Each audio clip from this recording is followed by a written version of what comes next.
Assalamualaikum warahmatullahi wabarakatuh. Salam sejahtera bagi kita semua. Om Swastiastu. Nama saya Sandar Antonius Balisa dari kelas 1 dan 4 EB NLP 21206053. Hari ini saya akan menjelaskan tentang materi matematika 2, yaitu transformasi Laplace, yang dimana dosen pengampu dalam mata kuliah ini adalah Bapak Budi Nur Iman. Adapun materi yang akan saya bahas yaitu pada indeks 19 sampai 27. Pada indeks 19 sampai 27 itu membahas tentang teorema kedua dan teorema ketiga dari transformasi Laplace. Teorema kedua dari transformasi Laplace adalah perkalian dengan T dan T pangkat N. Nah, apa itu perkalian dengan T dan T pangkat N? Nah, kita akan melihat dari pembahasan di bawah ini. Nah, di sini terdapat persamaan, yaitu jika transformasi Laplace fungsi T sama dengan fungsi S, kemudian transformasi Laplace T dikali Ft atau fungsi T sama dengan minus turunan pertama dari fungsi S. Nah, kita lihat di sini bahwa apabila T dikalikan masuk dengan fungsi T di sini sama dengan turunan pertama dari minus fungsi S.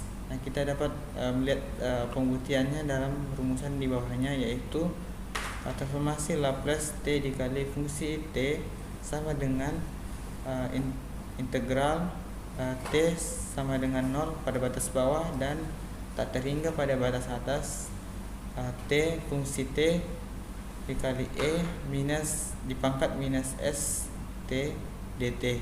Nah, apabila ini diselesaikan kemudian kita dapat melihat bahwa integral batas bawah T sama dengan 0 dan batas atas tak terhingga fungsi T dikalikan minus turunan pertama terhadap S E pangkat ST dt. Nah, kita dapat lihat sini bahwa nilai minus pada nilai ini akan dimajukan atau dikalikan maju karena merupakan turunan pertama, dan nilai dari E pangkat minus ST akan diturunkan pertama terhadap S. Nah, kita dapat lihat sini bahwa nilai T di sini telah menghilang dengan menurunkannya. Kemudian kita akan mengeluarkan nilai dari minus dan turunan pertama di sini, sehingga apabila dikeluarkan dari fungsi integral akan berada pada posisi depan. Dan di sini kita dapat melihat bahwa apabila ini adalah fungsi atau jelmaan dari fungsi S. Nah, karena ini merupakan jelmaan dari fungsi S, maka dapat diketahui bahwa minus turunan pertama fungsi S. Nah, itu sama saja dengan menuliskannya sebagai berikut. Jadi L atau transformasi Laplace T dikali Ft itu sama dengan minus turunan pertama S, sehingga kita di sini dapat menemukan suatu rumusan umum yang dimana L T atau transformasi Laplace T dikali fungsi T sama dengan minus turunan pertama fungsi S. Berikutnya kita akan melangkah langsung pada contoh soal untuk dikerjakan, yaitu contoh pertama. Nah, di sini kita dapat melihat transformasi Laplace sin 2t sama dengan 2 per S kuadrat tambah 4. Nah, sini kita menuliskannya hal yang sama, dan di sini kita menyelesaikannya dengan mengalihkan T di depan di sini, T sin 2t, sehingga diperoleh minus turunan pertama terhadap fungsi S. Nah, fungsi S nya adalah ini, kita masukkan dalam sini, sehingga apabila diselesaikan dengan metode turunan atau turunan, yaitu U aksen V dikurangi U V aksen per V kuadrat, akan diperoleh nilai seperti ini. Berikutnya adalah contoh nomor 2. Pada contoh nomor 2 ini kita diperhadapkan pada perkalian T dengan cos H 3T. Nah, di sini apabila nilai dari fungsi S-nya sama dengan S per S kuadrat kurang 9, maka apabila dikalikan dengan T pada cos H 3T, yaitu transformasi Laplace T dikali cos H 3T sama dengan S per S kuadrat dikurangi 9. Maka ini akan dengan cara yang telah kita peroleh atau yang kita rumuskan sebelumnya, maka sama dengan minus turunan pertama terhadap S dikalikan dengan nilai dari fungsi S-nya itu sendiri, yaitu S per S kuadrat dikurangi 9. Nah, apabila ini diselesaikan dengan cara yang sama, dengan ini memandang ini sebagai U dan ini sebagai V, dimana apabila ini diturunkan yaitu U aksen akan masukkan 1, dan apabila ini adalah V, maka V aksennya adalah 2S. Nah, apabila diselesaikan yaitu 1 dikalikan dengan S kuadrat dikurangi 9 tutup kurung dikurangi nilai dari U yaitu S dan nilai dari V aksennya yaitu 2S per V kuadrat yaitu S2 dikurangi 9 dikuadratkan, sehingga akan diperoleh dengan kalkulasi biasa akan diperoleh nilai seperti ini. Kemudian kita akan melangkah pada soal nomor 3.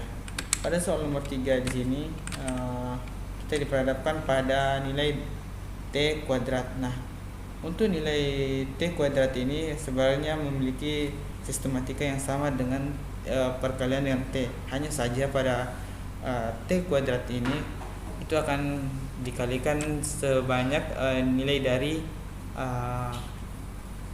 pangkatnya, sehingga jika kita menjabarkannya ini sama saja dengan fungsi Laplace T dikalikan dalam kurung T cos H 3T tutup kurung. Nah, untuk jelasnya kita akan memperhatikan contoh soal di bawah ini, yaitu apabila nilainya ditentukan seperti ini pada fungsinya, dan apabila kita L T kuadrat cos H 3T, maka penjabarannya akan seperti ini. Kita dapat melihat dan sama dengan ini, sama saja sebenarnya pada fungsi yang awal. Nah, sama dengan apabila diselesaikan dengan ini terlebih dahulu dikalikan dengan T pada transformasi sebelumnya, maka akan menghasilkan seperti ini, yaitu transformasi dengan perkalian dengan T. Nah, kemudian dikalikan lagi dengan T-nya agar mendapatkan T kuadrat, yaitu sehingga minus D per DS atau turunan pertama terhadap S dikalikan dengan jelmaan atau minus turunan pertama dari fungsi S-nya ini seperti ini. Jika diproses ini lebih lagi akan diperoleh nilai akhir seperti ini. Seperti itu.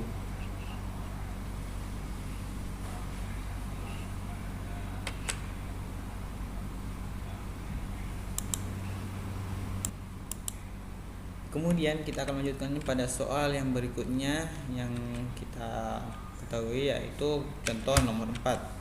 Nah, contoh nomor 4 ini di mana sini terdapat transformasi Laplace sin 4T sama dengan 4 per S kuadrat tambah 16. Ini adalah kita menuliskan hal yang sama, yaitu apabila kita mencari T sin 4T-nya yaitu dimana perkalian dengan T, maka ini mudah saja dengan cara yang sama seperti kita lakukan sebelumnya, yaitu minus turunan pertama terhadap S dikalikan dengan Fs-nya atau fungsi S-nya. Nah, di sini kita proses dengan metode yang sama, yaitu U aksen V dikurangi U V aksen per V kuadrat akan diperoleh nilai seperti ini. Nah, apabila kita ingin mencari perkalian dengan T kuadrat atau Tn, nah di sini kita ambil dulu nilai dari T sin 4T. Nah, dengan nilai yang sedemikian, maka untuk mencari T kuadrat sin 4T hal yang mudah dilakukan yaitu minus turunan pertama terhadap S. Nah, yang nilai ini kita tidak menggunakan lagi nilai dari f S atau fungsi S, tapi kita menggunakan nilai yang ini, sehingga jika turunannya jadi ini sama saja dengan turunan kedua dari transformasi Laplace-nya, sehingga diperoleh nilai seperti ini dengan metode yang serupa.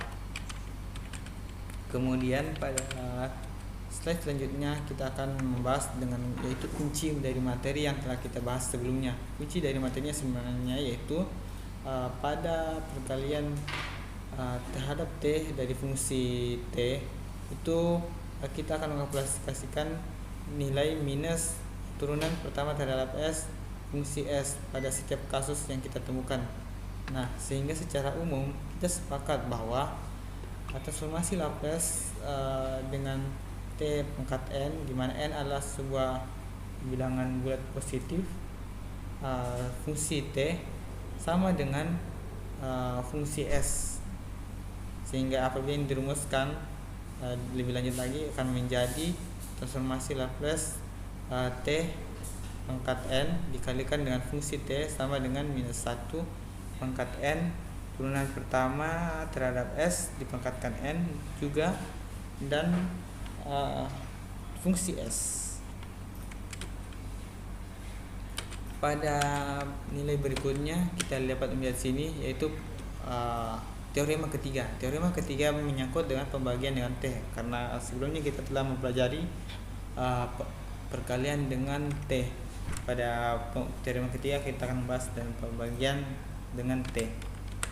Nah, di sini kita melihat yaitu jika transformasi Laplace fungsi T sama dengan fungsi S, maka kita dapat di sini rumusannya yaitu transformasi Laplace apabila dibagikan dengan T, fungsi T dibagikan dengan T akan menghasilkan nilai dari integral dengan batas bawah nilai sigma sama dengan S, dan batas atas adalah tak terhingga fungsi dari sigma d sigma. Nah, bagaimana ini bisa dapat diperoleh? Kita dapat melihatnya dengan pembuktian rumus sebagai berikut.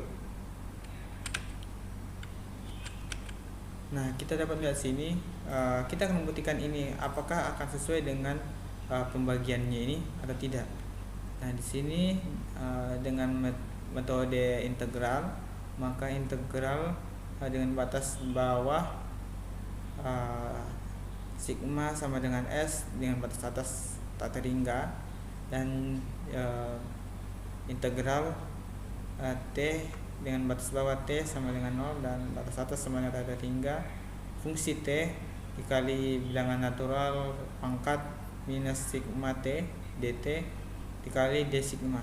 Nah, perlu perhatikan bahwa variabel sigma hasil akhirnya adalah ekspresi dari dalam S yang berasal dari batas bawah integral, sehingga variabel integrasi yang diserap selama proses integrasi diubah menjadi sigma. Perhatikan juga yang menukar dengan menukar urutan integrasinya. Nah, kita dapat sini karena kita himbau untuk menukar urutan integrasinya, sehingga nilai yang ini ditempatkan di depan dan nilai ini ditempatkan di belakang. Nah, dengan cara sama juga yaitu dt-nya ditaruh belakang dan d sigma-nya ditaruh di depan dengan f fungsi t dan nilai naturalnya tetap sama. Nah, kemudian kita selesaikan dengan cara seperti biasa. Jadi ini di depan dan fungsi integrasi ini jadi di depan sini merupakan fungsi dari natural minus sigma t d sigma dt. Nah, ini kita selesaikan terlebih dahulu sehingga dia akan diperoleh nilai dari sigma t dengan batas bawah t sama dengan 0 dan batas atas sama dengan sigma f atau fungsi t nilai natural pangkat minus st per t dt. Akan diperoleh nilai dari ini adalah L atau transformasi Laplace f t atau fungsi t per t. Nah, Jadi sini terbukti bahwa transformasi Laplace f atau fungsi t sama dengan t sama dengan fungsi sigma d sigma. Nah, kita dapat melihat pembuktian dari rumusannya. Kemudian kita melangkah pada contoh pertama. Kita dapat melihat bahwa kita menentukan transformasi Laplace sin at per t. Pertama-tama langkah-langkah yang perlu kita tempuh yaitu pertama kita menguji terlebih dahulu limit t menuju 0 dari sin at per t sama dengan 0 per 0. Nah, dari sini kita melihat bahwa 0 per 0 merupakan nilai yang tidak terdefinisi atau nilai tak tentu. Maka oleh karenanya dengan menggunakan teorema L'Hopital kita dapat mengidentifikasi bagian atas dan bagian bawah dan mensubstitusi t sama dengan 0 dalam hasil untuk mencari tak tentu dari limit persamaan yang baru. Nah, di sini kita dapat melihat di bagian bawah. Pada bagian bawah kita dapat melihat limit t sama t mendekati 0 sin at per t. Kemudian limit t mendekati 0 a cos at per t sama dengan a. Nah, di sini kita dapat melihat a cos at merupakan nilai dari perubahan dari sin at, sehingga diperoleh apabila kita memasukkan nilai t sama dengan 0 maka akan diperoleh hasil A. Nah, kemudian kita dapat melihat lagi pada slide berikutnya. Langkah selanjutnya kita dapat melihat sin at sama dengan a s kuadrat plus a kuadrat. Limit t mendekati 0 sin at per t sama dengan integral nilai bawah s dan nilai atas adalah tak terhingga a per sigma kuadrat plus a kuadrat d sigma. Artan sigma per a dengan nilai bawah s dan nilai atas sama dengan tak terhingga. Nah, di sini kita dapat lagi perubahannya. Kita melihat bahwa pi per 2 dikurang artan sigma per a dan kemudian dengan operasinya yaitu artan a per s. Nah, kita dapat lihat sini dari mana kita mendapatkan artan a per s. Kita dapat mendapat artan per as itu dari substitusi pi per 2 yaitu artan a per s ditambah artan s per a yang dimana itu nilainya adalah sama dengan pi per 2. Jadi ketika kita mensubstitusi kita akan memperoleh artan a per s. Nah, kemudian kita melanjutkan lagi pada slide yang berikutnya. Pada slide yang berikutnya merupakan slide untuk langkah pencarian dari penyelesaian transformasi Laplace tersebut, di mana langkah pertama uji persamaan. Nah, pada langkah ini kita akan menguji terlebih dahulu nilai dari persamaan yang akan kita cari. Nah, di sini kita dapat memiliki sebuah persamaan yaitu L1 kurang cos 2t per t sama dengan a per s pangkat 2 ditambah a pangkat 2. Kita memasukkan nilai t, limit t sama mendekati 0 ke dalam persamaan ini. Jadi kita akan memperoleh 1 kurang 1 per 0 sama dengan 0 per 0. Nah, ini adalah nilai tidak terdefinisi atau tidak tentu. Nah, karena limit ini tidak tentu atau tidak terdefinisi, maka kita perlu menggunakan langkah berikutnya yaitu menggunakan L'Hopital. Nah, pada langkah yang kedua kita gunakan uji L'Hopital. Di sini kita memperoleh limit t mendekati 0 1 kurang cos 2t per t. Kita menggunakan L'Hopital menjadi 2 sin 2t per 1. Nah, sini 2 sin 2t merupakan perubahan dari atau penyanderaan dari nilai yang ini sebelumnya, menghasilkan sama dengan 0 per 1. Nah, dimana 0 per 1 ini merupakan nilai atau sama dengan 0, sehingga limit ini tersedia. Oleh karenanya kita akan menuju ke langkah yang selanjutnya. Pada langkah selanjutnya kita dapat melihat langkah ketiga, limits. Pada langkah ini kita akan mencari limitnya yaitu transformasi Laplace 1 dikurangi cos 2t sama dengan 1 per S kurang S per S kuadrat ditambah 4. Nah, di sini kita menemukan persamaan seperti ini. Nah, nantinya ini akan kita gunakan pada langkah keempat. Pada langkah keempat ini kita akan mencarinya di mana integral dengan batas bawah sigma sama dengan S dan batas atas yaitu tak hingga. Kita masukkan persamaan ini ke dalam sini dan kita mengganti variabel S dengan variabel sigma, karena sigma sama dengan S pada batasan bawah, sehingga per dikalikan D sigma. Nah, dengan mengoperasikan ini kita akan memperoleh ln sigma dikurangi 1 per ln dalam kurung sigma kuadrat ditambah 4 dengan batas bawah sigma sama dengan S dan batas atas sama dengan tak terhingga. Nah, sehingga berikutnya kita akan memperoleh nilai ini akan keluar sehingga berada pada nilai ini jadi 1/2, dan kemudian nilai dari ln tau dan sigma ini akan menjadi kuadrat sini per nilai yang ini, sehingga dengan batas bawah sigma sama dengan S dan batas atas sama dengan tak terhingga. Nah, kita akan memperoleh bentuk seperti ini. Berikutnya kita akan melangkah ke langkah ke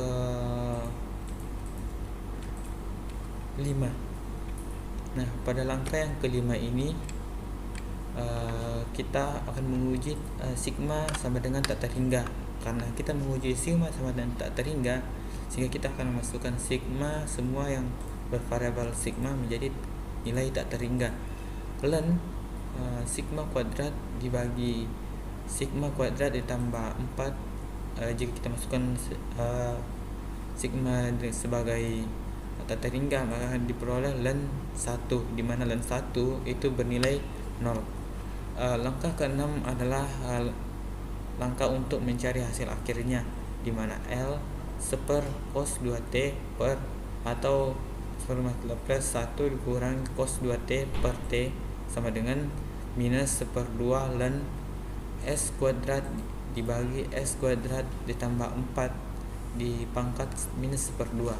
Nah, dengan mengkalkulasikan ini kita akan memperoleh persamaan seperti ini, yaitu kita memperhatikan sini bahwa nilai dari per 2 minus 1/2 ini akan berubah menjadi sebuah akar bagi ln ini sendiri, sehingga ln akar S kuadrat ditambah 4 per S kuadrat dipangkatkan minus 1/2. Berikutnya kita telah mendapatkan nilai akhirnya seperti ini. Ini adalah hasil dari transformasi kedua kita. Berikutnya pada slide yang berikutnya ini adalah rangkuman dari pembelajaran yang telah kita lakukan, yaitu standar transform. Pada standar transform ini akan dijelaskan oleh teman saya pada videonya indeks sebelumnya, dan juga ketika kita melihat halaman berikutnya kita akan menemukan ini teorema pertama, yaitu first shift theorem, akan dijelaskan oleh teman saya pada indeks yang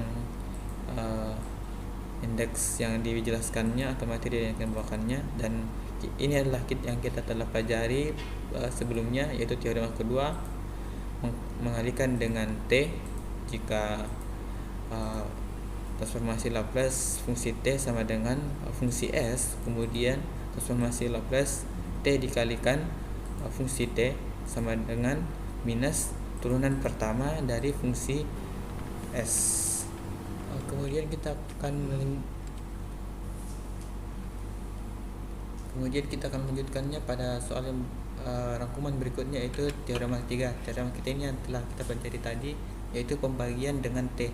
Nah, jika transformasi Laplace fungsi T sama dengan fungsi S, kemudian transformasi fungsi T dibagi dengan T, maka akan menghasilkan integral dengan sigma pada batas bawah sigma sama dengan S dan batas atas tak terhingga fungsi sigma d sigma. Nah, kita harus menggunakan ini harus dengan syarat bahwa limit t mendekati 0 untuk nilai f fungsi t per t itu harus ada atau tersedia, tidak boleh merupakan bilangan 0 per 0 atau tak terhingga tak terhingga. Itu yang harus kita ingat untuk kemudian kita melihat pada slide yang berikutnya, itu transformasi inverse. Di sini kita memiliki proses inverse yang mana diberikan transformasi Lopez. Kita akan mencari fraksi dari nilai t yang mana telah kita miliki. Sebagai contoh, kita ketahui bahwa a per s kuadrat ditambah a kuadrat per sin at dengan simbol L pangkat minus 1 mengindikasikan bahwa transformasi inverse dan bukan sebuah timbal balik. Nah, untuk penjelasan dari materi transformasi inverse ini akan dijelaskan oleh teman saya pada indeks yang lebih tinggi dari saya, sehingga untuk saat ini akan saya cukupkan sampai di sini, dan Anda bisa melihat video dari teman saya karena ini merupakan cangkupan materi teman saya. Oleh karenanya sekian, saya ucapkan terima kasih. Sampai jumpa.